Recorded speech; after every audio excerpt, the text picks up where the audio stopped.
So as probably I don't have to explain to many of you, I just want to make sure we're all on the same page with the landscape of breast cancer. So just in the US, we have about 260,000 new cases of breast cancer diagnosed every year. And all of these patients will undergo therapy that involves either systemic therapy given before surgery in the form of neoadjuvant therapy or after surgery in the form of adjuvant therapy, where the goal is to eliminate any cancer cells that might have spread throughout the body. And the reason for that is because about 20 to 30% of breast cancers will eventually recur in distant sites like the bone, brain, lung, or liver as metastatic disease. And it is this type of breast cancer that causes death. And in the US, we have about 42,000 deaths every year from breast cancer. Now, the type of treatment for breast cancer is determined by the clinical subtype of the disease, which is largely determined by the expression of hormone receptors, estrogen and progesterone receptors, or ER and PR, as well as the growth factor receptor HER2. Now, while we know that breast cancers can be further subdivided based on their molecular subtype using gene expression analysis, that still is not really implemented in the clinic. So really, it's these 3 protein markers that are used to determine the treatment. And there are many, many approved treatments for breast cancer in the US and across the world. They're shown here. They're probably out of date because we have new approvals happening all the time. And what I want to point out is that some of these new therapies shown here in red are therapies that are targeted therapies that can be given according to mutations found in the tumor. So we're getting closer to precision medicine in breast cancer by sequencing the tumor, especially in the advanced or metastatic disease. And sometimes those tumors can be matched with a targeted therapy, but this is still definitely not curative in the metastatic setting. And so the question that we're trying to address in the lab is whether we can do a better job at matching patients with therapies. We have so many approved therapies, and yet the tumors are so heterogeneous. How can we better match these? And of course, this is done currently using sequencing and identifying genomic variants that can, sometimes line up with a therapy. But what we want to do is extend this to include functional responses, functional drug testing rather than just mutation analysis. And we hope that the impact of this work will be not only to find drugs that have better efficacy, but also to reduce toxicity by not giving drugs that would not be effective in the first place. So this concept of precision oncology is not new, of course. This is a very exciting area in cancer biology right now. And it really, there has been sort of tantalizing data where some of these genomics-informed targeted therapies have been really successful. The most notable first one, I think, was imatinib that was approved for cancers that have BCR-ABL fusion protein. Of course, we have trastuzumab approved for cancers that have HER2 amplifications. And then we have EGF receptor inhibitors for cancers that have EGF receptor mutation. The list here has grown enormously over recent years. But these are just a couple examples. And I think these examples, in combination with several large cancer genome projects across the world, really led to this tantalizing idea that if we sequence tumors, we would be able to identify effective therapies based on the genomic profile of those tumors.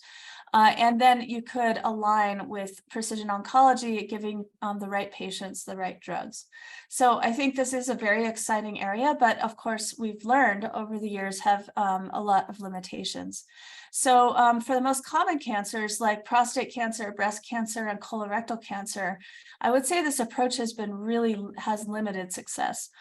So most breast cancer patients do not have a mutation that has a targetable drug, and that's true for many of the more common cancers.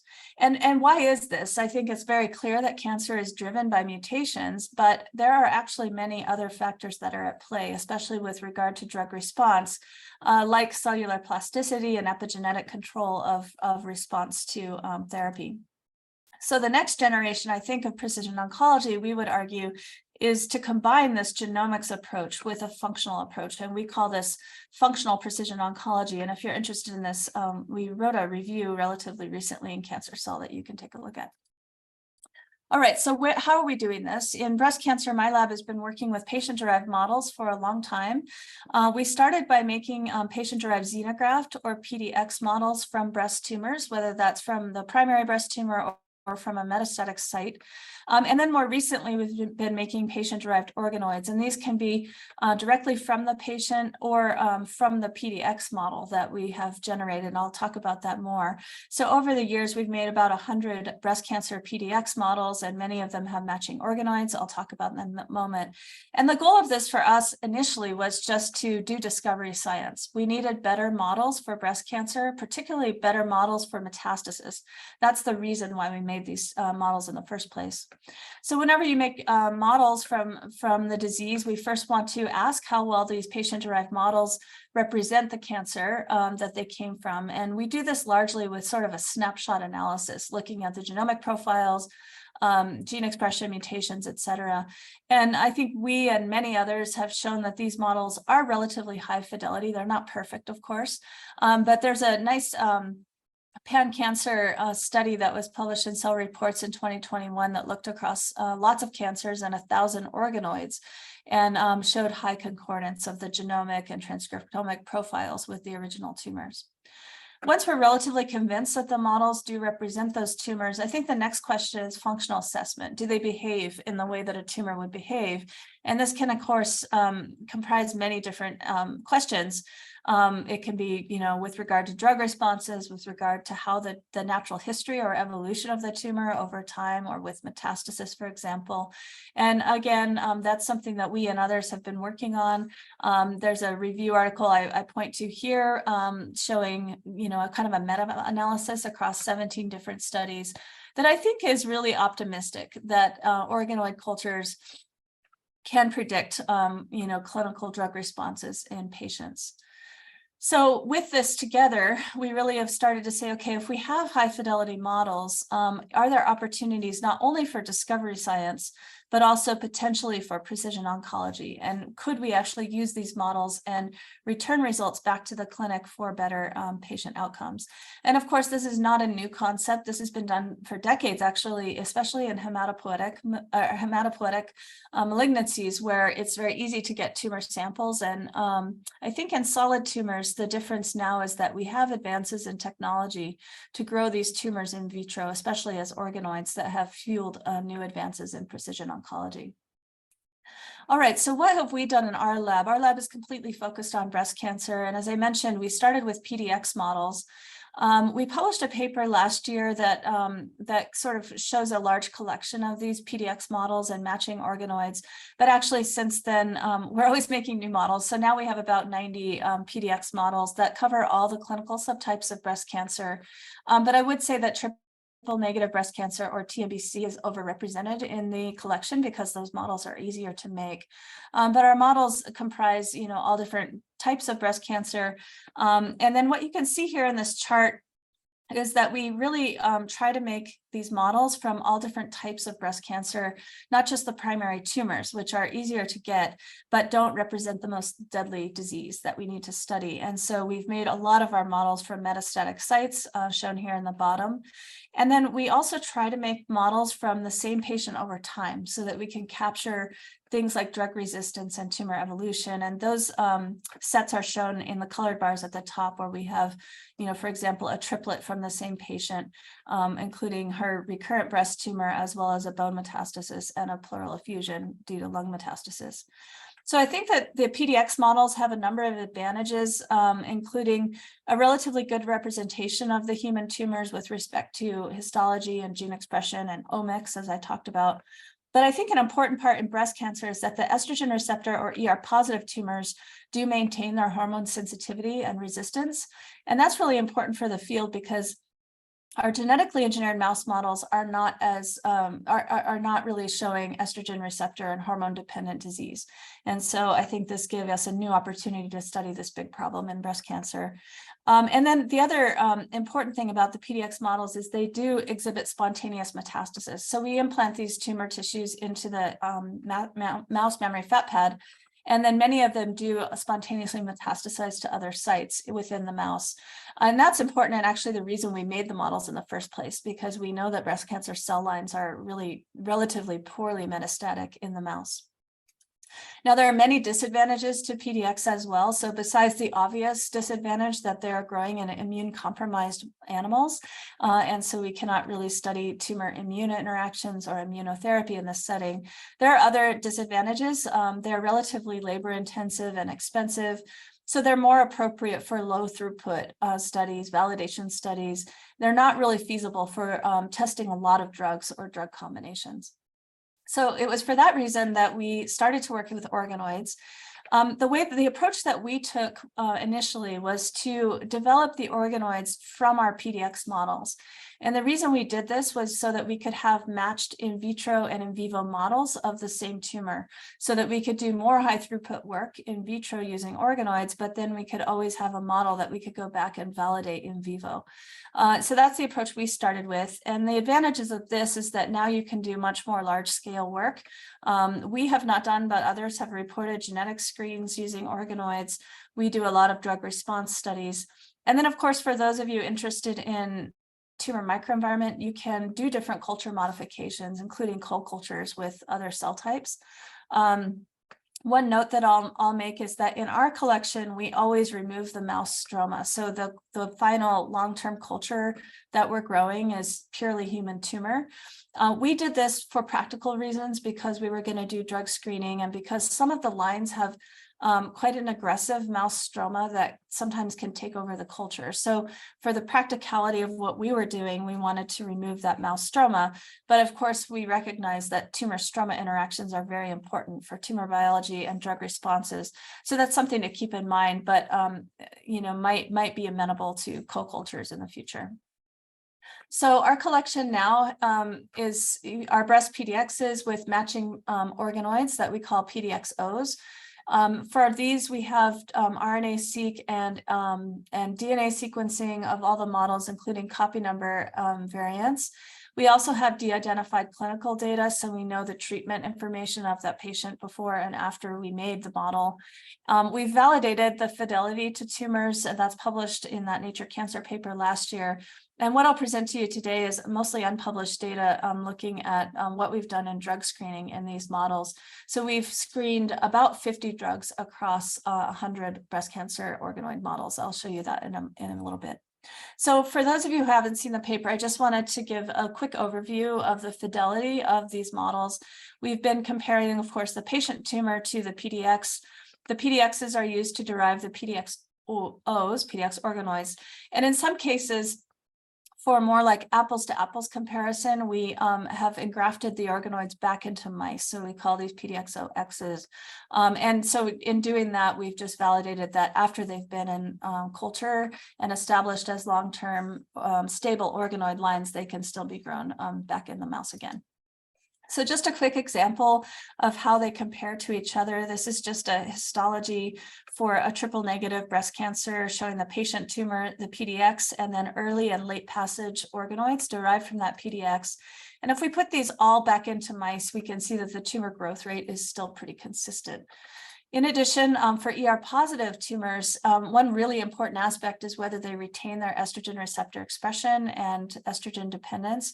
We know that cell lines like MCF7s and T47Ds that are estrogen receptor positive, they tend to lose their estrogen receptor expression when you put them in 3D culture. And we noted that the RNA levels of ER were going down in our organoids as well. But so we spent quite a lot of time validating this. And in fact, after long-term culture, the organoids do retain expression of the estrogen receptor protein.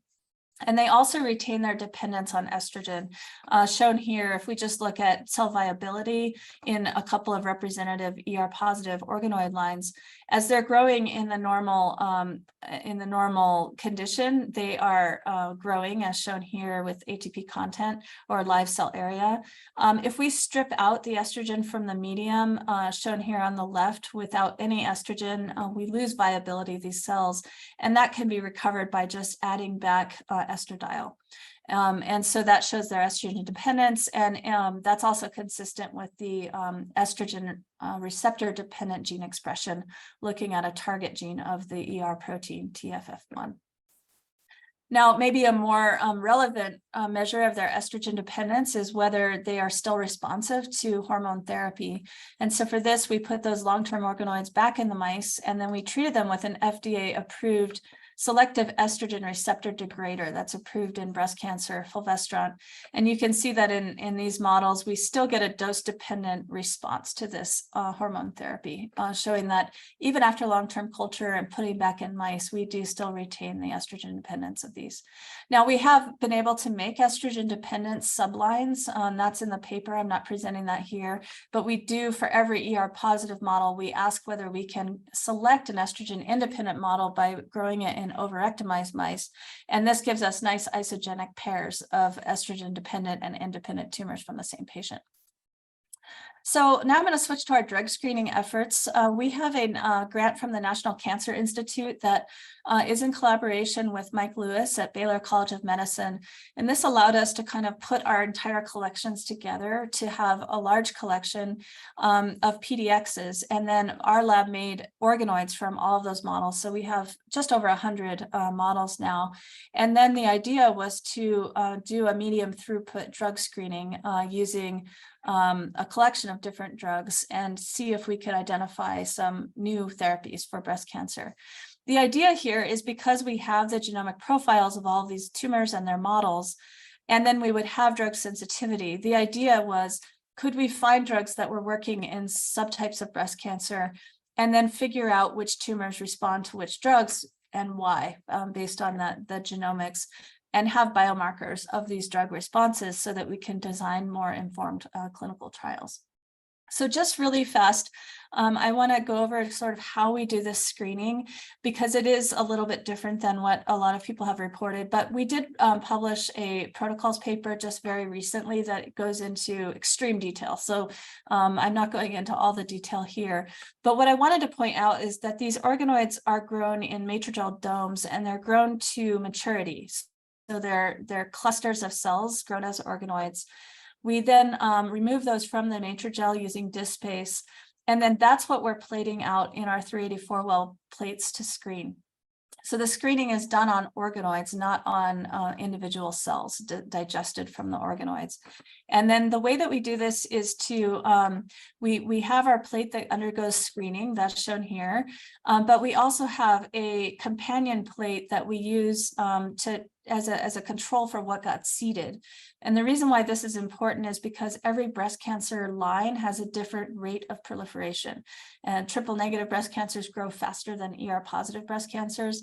And we need to be able to normalize the effects of our drug to the growth rate of the tumor. And so that's why we do it this way.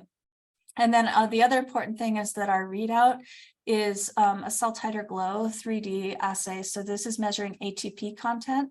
So it's a surrogate for cell viability. And that's important to keep in mind because it might not be appropriate for every drug that one wants to test. And so just to point out some of the limitations of our study. But because this was new to us, we wanted to do something that was relatively feasible. All of our screens are done in technical quadruplicates. So every line gets seeded and treated with every drug dose in quadruplicate.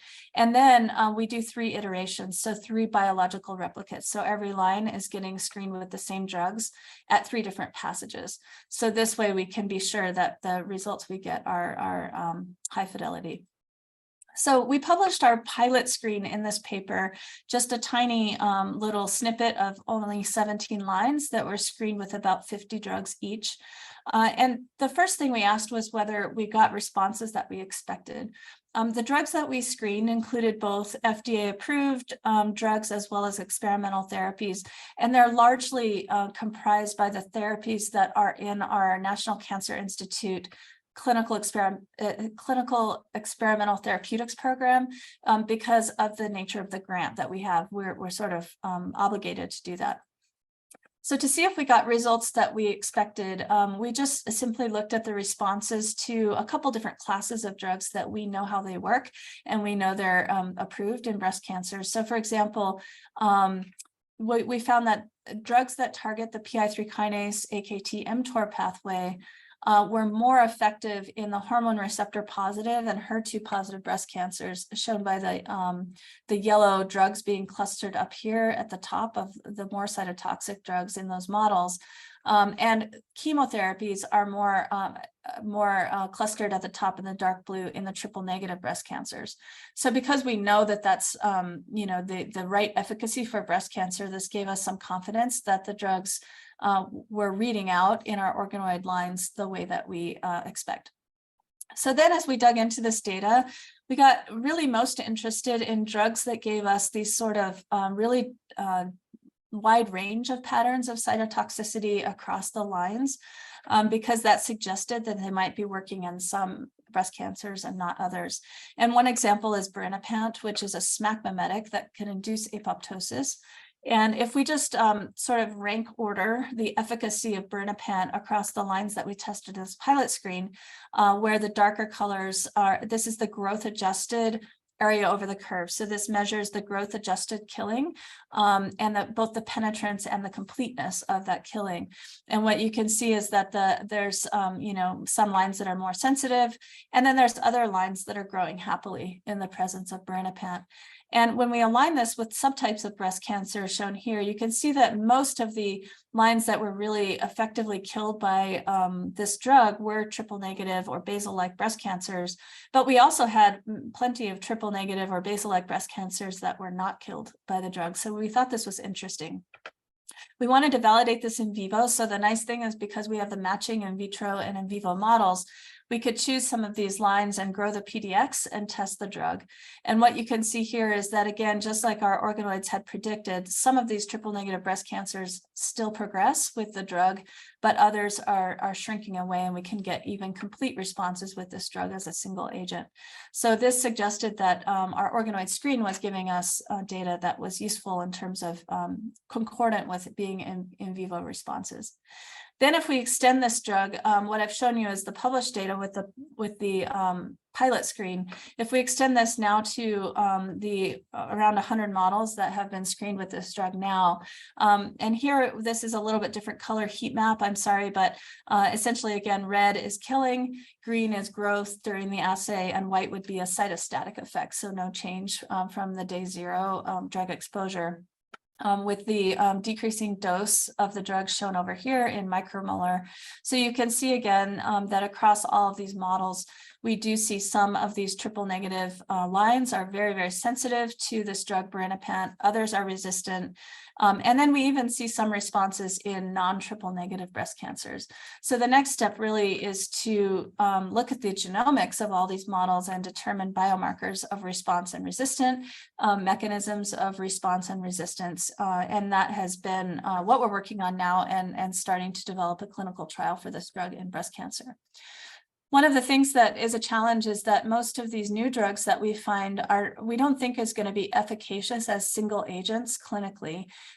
So we always want to combine them with an existing therapy.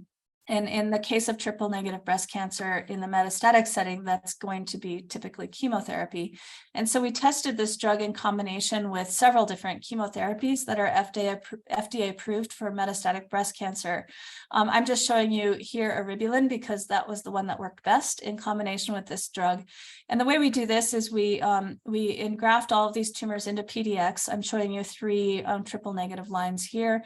And then we treat with vehicle control in blue, or either single agent alone or together, and the combination is shown here in orange. The way that we test the completeness of the therapeutic response is we treat with the drug for 3 cycles, and then we stop treatment, and we follow these mice over time off treatment. And this allows us to assess not only whether the tumor shrinks during the treatment, but also whether the treatment response is durable over time after the treatment is stopped. So that's shown for 3 different lines here. And if we monitor then the recurrence rate of these tumors, or recurrence-free survival, we can see that in all 3 cases, we had significantly improved recurrence-free survival with the combination therapy compared to the single agent controls. And this is actually only showing the mice that had complete response responses while they're on treatment. So the ones that their tumor completely disappeared, now we're measuring recurrence-free survival. So you can see that in some cases, the birinapant alone, like in these first two models, I didn't get complete responses with the single agent. And it was only in those that got either eribulin alone or the combination that had complete responses. But when we follow those over time, it's the combination therapy that's most effective. So that has led to a proposal for a clinical trial that we're working on getting open now. So that's one example of one drug, but I wanted to kind of step back and look at the big picture of the entire screen and how we did this. So as I mentioned, all of the screen was done from breast tumors from patients grown as PDX and then converted into organoids. We screened all of those lines with 50 or so compounds. I'll come to that in a moment. And the idea is to try to identify biomarkers for responsive drugs. So the way that we broke this down was in 4 parts. We did our screen of 100 models in 4 parts of 25 models each. We call them screen A, B, C, and D. So screen A had 25 models. We screened 50 drugs. But during the course of that work, because this takes months, 8 of those drugs became unavailable or for whatever reason, we couldn't continue. And so we ended up actually getting data for 42 of those drugs. This is the composition of those 25 models in screen A. So 15 were triple negative. We had 7 that were ER positive, but 2 of those were triple positive, meaning they express HER2 as well. And 3 of them were just HER2 positive breast cancer. So after we get the data from each part of the screen, we assess the results, and then we decide which of those drugs look promising. And we only carry forward the drugs that show some promise of effect out of those 25 models. And then, of course, we will add in new drugs based on what becomes available to us, or, through the National Cancer Institute or through collaborators. And so you can see that from screen A to screen B, we carried forward 25 drugs, and then we added some additional ones. So we screened these with 44. So you can see how this goes through each of these. So by the end, we had screened 100 models with 94 drugs. And here's the composition of the breast cancers that were screened. So it's still overrepresented for triple negative breast cancer, but we had a decent number of ER positive, triple positive, and HER2 positive breast cancers. So what did we find? Of course, we're still analyzing this very large amount of data, so I don't have a final story for you here, but I did want to point out a few highlights. One of them is that by looking at this functional data in these patient-derived models, we found that there really is an imperfect match of a therapy with the genomic alteration that therapy is approved for. So one example is talazoparib, which is a PARP inhibitor. This is approved in the US for tumors that have BRCA mutations. And what you can see here is the results of talazoparib, again, across all of these lines. I've drawn a red line here. It's a benchmark. What the benchmark means is that when we go into our PDX models and we test the drug, this is the level of response that is needed to cause either stable disease or shrinkage of that tumor in a mouse. So we consider anything that is above this benchmark to be a true positive. And what you can see is that when we look at tumors and match them with their BRCA mutation, we see the expected result in some of them, which is that those with the mutation do respond to the drug. But we also have tumors that have the mutation but don't respond to the drug. And then, of course, we have tumors that respond to the drug that don't have the mutation, and all of this combinations. And so we also have very similar data with other PARP inhibitors, as well as with PI3 kinase inhibitors, which in the US are approved in PIK3CA mutant breast cancers. And so it really, I think, mirrors the clinical experience with these drugs, that you can't just rely on a genomic mutation to predict response to the drugs. So through this, right now I only have patterns here that I'm showing for screens A, B, and C. Screen D wasn't finished at the time I was making this slide. You could see there's an enormous amount of data, and this is really meant to show you patterns. I know you can't read all of the small font on this slide. And we have, more than 500,000 data points of drug response in organoids. And then with the PDX validation, we have additional data. And what you could see is we could start to look at these patterns where we look at responsiveness of different drugs across different models. And at the point of screen C, we had 18 drugs that did not drop out and were carried forward through the whole screen. And we can start to cluster those and find classes of drugs that are working in the same models. We can also define our models as responders or non-responders for each drug and start to look at what drugs and models have overlapping sensitivities.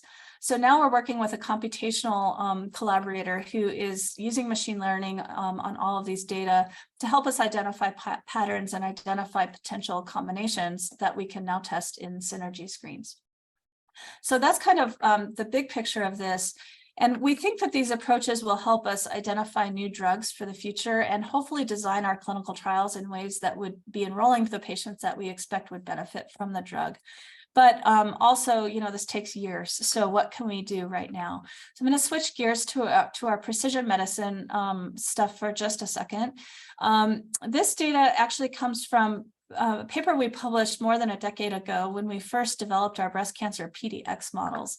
And one of the things we noted in that paper, besides the relatively high fidelity between PDX and the tumors that they came from, was that the patients whose tumors were successfully engrafted as a PDX, which is less than 30% of the tumors, actually correlated with poor outcome of those patients. So in other words, if the patient's tumor could grow in the mouse, that was an aggressive tumor, and those patients had significantly worse outcomes. But our study in this paper was just under 50 patients, so it was pretty small, and it was not selected for breast cancer subtype. We had just kind of all comers in this study. And so we decided to ask if this is really true. So could we actually predict poor outcome of a patient based on whether their tumor grew in a mouse or not? And so for this, we set up the TOWARDS trial, which is called TOWARDS Functional Precision Oncology for Breast Cancer. It's a prospective clinical study in which we enrolled newly diagnosed breast cancer patients who were hormone receptor negative or low. The reason is because hormone receptor positive breast cancer patients usually take many years for recurrence. So we just couldn't capture that in a reasonable amount of time. We biopsied their tumor before they started any treatment. We engrafted them into mice, and the idea was, could we predict if their tumor grows, which we anticipated would be about 25% of them, that this patient would then have poor outcome. So our study was 80 patients that met our accrual criteria. Again, it was kind of everybody except the strong ER positive tumors. 51% were TNBC. 51 patients were TNBC, 10 of them were TNBC-like. So these were HER2 negative, but had hormone receptor very low expression, still considered positive clinically, but less than 10% of cells were hormone receptor positive. And then we had 18 that were various types of HER2 positive and one mixed. We measured then the engraftment rate of these tumors. All of these patients, after we biopsied their tumor, they underwent neoadjuvant chemotherapy, but per standard of care for their tumor subtype. And then some of them had residual disease at the time of surgery, and some of them had a pathological complete response, which means that chemotherapy completely eradicated the tumor in the breast and lymph nodes. And so we also wanted to ask whether the achievement of a pathological complete response correlated with PDX engraftment and patient outcome.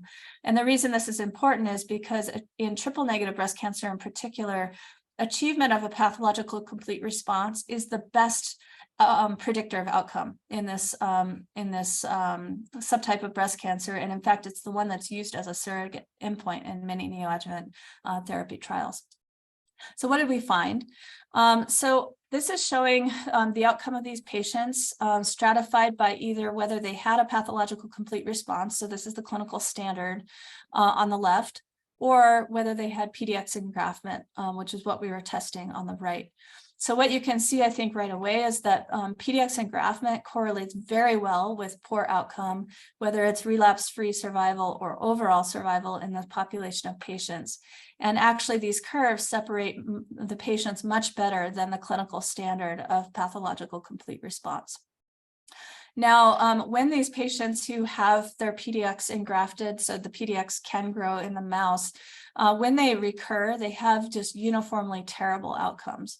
So you can see that they're, despite getting the standard of care treatment that's uniform in this study, they're, after they have recurrence, they mostly all die very quickly within a year or so after that recurrence. The median follow-up time in this study was 2.3 years, and you can see that these data are very strong. So the hazard ratio for relapse in the patients whose tumors can grow as a PDX is over 20, and the hazard ratio for breast cancer-specific death in this population is over 30. So this is a highly significant predictor of poor outcome in breast cancer. When we did a subset analysis, we can see pretty clearly that this effect is in the HER2 negative population. We didn't have many recurrences in the HER2 positive population, probably because therapies have improved so much in that space. So it's really, this effect is driven by the triple negative or triple negative like breast cancers. So then the question that we beg, what can we do for these patients? So maybe we can find new therapies for them. And I'll just note that one of the therapies that came out of our screen that we're trying to develop, that these blue arrows show patients that were in that TORDS trial and whose PDX engrafted and they had bad outcome. So you can see that some of these do appear that they might be responsive to this new drug. So we hope that, our discovery efforts will lead to better therapies for these patients. But the other thing that we found during the course of this study is that we could use the model from the patients to help predict the best drug for them. And this came out of one of our patients early in the study was a metaplastic triple negative breast cancer patient. We, of course, got her biopsy before she started treatment. We did the usual genomics profiling, and then we engrafted it as a PDX. The PDX grew, that took about a month and a half, and then we made organoids from the PDX, which took about 2 months, and then we screened the drugs. So back then, we had still a pretty limited drug screening effort. This is before we started our big U54 study that I talked about. But even with this very limited screening effort, it was obvious to us that we had a kind of an interesting response to this tumor with everolimus, an mTOR inhibitor, which is not typical for triple negative breast cancer. And so we were intrigued by that. We then went back to her PDX and tested everolimus, and we could see that we got a pretty nice response with this drug to this tumor. Now, in the meantime, of course, the patient is undergoing her standard therapy, and that takes about 4 months of the neoadjuvant chemotherapy. Then she had surgery. She actually had residual disease, so not a path CR, which does predict recurrence, just like the PDX engraftment predicts recurrence, but PDX engraftment is a stronger predictor. She also had radiation therapy. And so this really prompted us to say, wow, if she has recurrence, we wonder if this drug might be useful for her. The problem is that everolimus is approved for hormone receptor positive breast cancer, but not for triple negative breast cancer. And in fact, she did have recurrence, unfortunately, and she received a standard of care first-line therapy. But in the meantime, this prompted us to go back to our IRB, our ethics board, and ask them if we could share this result with the physician, since it was an FDA-approved drug that was seemingly effective for her tumor in the model. And they did approve us to return the results, but unfortunately the funding agency for this grant took much longer to approve that, and unfortunately we could not give her this drug before she died from metastatic breast cancer. But it was an example that led to approval for future patients that we could return their results. And so the amended protocol allowed us, if a patient had recurrence and we had data that we thought was clinically useful, we could return this back to the clinic in the form of a clinical briefing. So moving forward, we have a couple examples of that where this is just a different patient. I'll go through this quickly because it's in our paper. Where we made the PDX before she started therapy. It did grow. We made the organoids and screened them. In this case, the patient actually did have a pathological complete response. So this is one in which we had sort of a mixed result. Our PDX would predict recurrence, but the path CR would not predict recurrence according to the clinical standard. We also tested the PDX that we made from this tumor with the matched patient therapy, at least the best we can with the doses we can achieve in mice. And we could see that this tumor was responsive to this drug regimen, but it was not completely eradicated. So again, we thought that this patient might have recurrence. In the meantime, we did genomics on the tumor, and we could not find any targetable mutations in this tumor. But based on RNA sequencing, we found that this tumor was a unique subtype called a luminal androgen receptor subtype. So it's an ER negative tumor, but it drives a luminal subtype through the androgen receptor instead. And when we did single cell RNA sequencing, again, on this PDX model, we could see that all 6 of the tumors populations expressed the androgen receptor and had FOXA1, which is the luminal marker, suggesting that maybe this could be a driver of this tumor. So the only thing we learned from genomics was maybe this tumor was dependent on androgen. Unfortunately, we were correct in that this patient did have a recurrence in the form of a liver metastasis, and she went on to receive the standard care first-line metastatic treatment, capecitabine. At the time we learned she had recurrence, we did do drug screens to see if we could find drugs for her. We also developed another model from her recurrent tumor. So we got ascites fluid that was because of her liver metastasis. We grew those in mice. Then we tested the patient-matched therapy with the hypothesis that this metastatic tumor should be more resistant to the chemotherapy that she got. And in fact, what we found is that, yes, it was very resistant to the adriamycin cyclophosphamide combination of the first part of the therapy, and then was moderately responsive to the taxane. So this suggests that indeed the metastatic tumor is a little more resistant to the chemotherapy that the patient got. We then screened the drugs from both the primary tumor and the metastases, and we found that we could find some drugs that were really effective against this tumor, including one that's FDA approved in breast cancer, eribulin, as I talked about before, shown here in the red arrow. We also found we also tested some drugs that the patient actually got per standard of care. So here's the taxane, and here's the adriamycin or doxorubicin. We can't test cyclophosphamide in vitro, so that was not included here. And then we had some drugs for which we had clinical trials open, so we tested those as well. We tested enzalutamide, the androgen receptor antagonist, too, although this was actually something that we don't normally test. So we hadn't tested it in very many models. And we did find that this patient's tumor was more responsive than other models that we could test at the time, but looked pretty wimpy, so it didn't look so promising. When we tested these, then validated in vivo in the matching PDX, we can see that, first of all, the genomics-informed therapy, enzalutamide, the only thing we could get out of just doing genomics, showed some tumor slowing, but not shrinkage. And we know that this would not translate to a response in a patient. The drugs for which we had clinical trials open gave stable disease, but the eribulin, which was really effective in the organoids, also completely shrank this tumor in the mouse. So this allowed us to return these results back to the clinic, first the organoids and then the PDX models. And this did lead, after several failures of therapy for this patient, the physician did put her on the eribulin based on our results. And to our delight, she had a complete response. So her liver mets all went away, her ascites fluid completely went away, and she was disease-free for some time.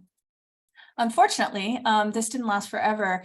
And even though the liver mets stayed gone, she had a new bone metastasis that occurred on therapy. And so this led the physician to stop that systemic therapy, treat the bone met with radiation therapy, and then eventually off systemic treatment, her liver mets came back. And then she went on a different line of therapy, which I'll note was not effective in our models and also was not effective in her. And unfortunately, she died of breast cancer.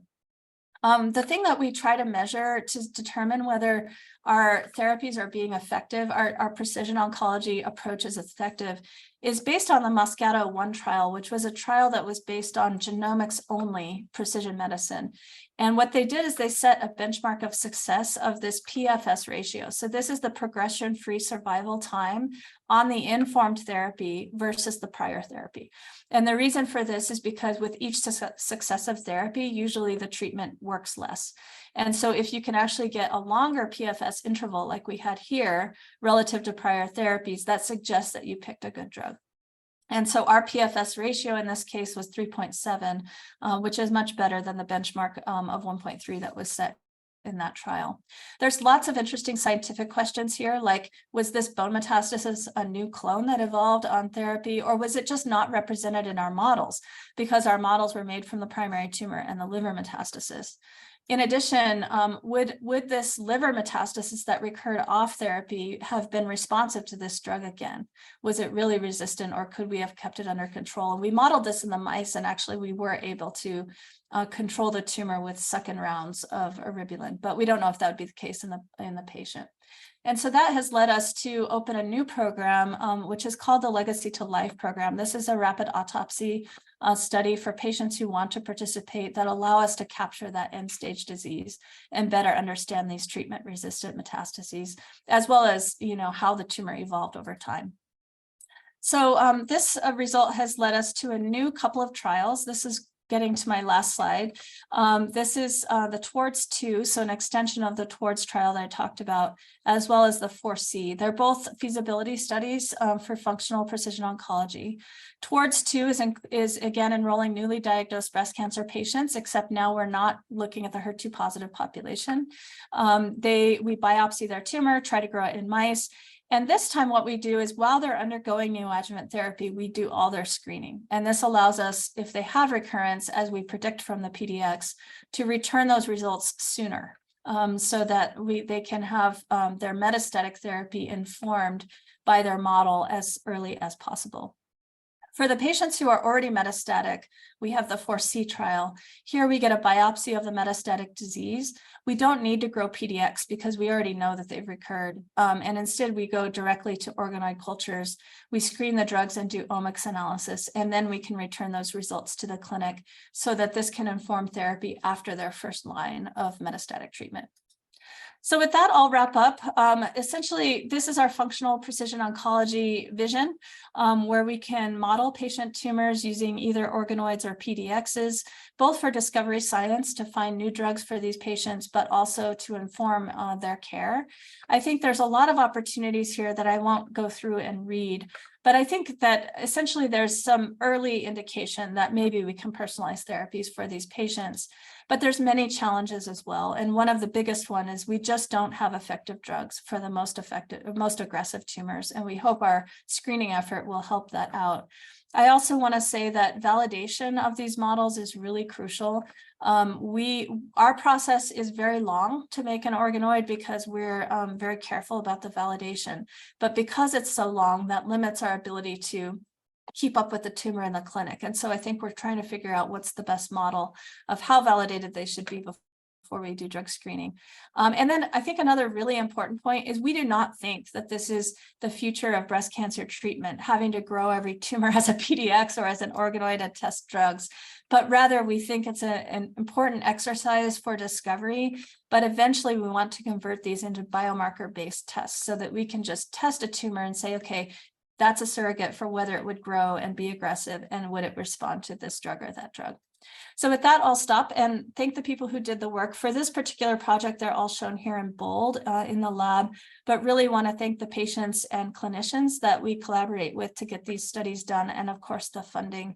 I'll also note that we are interested in postdocs if anybody's interested in that, and then I'll stop and take some questions. Thank you.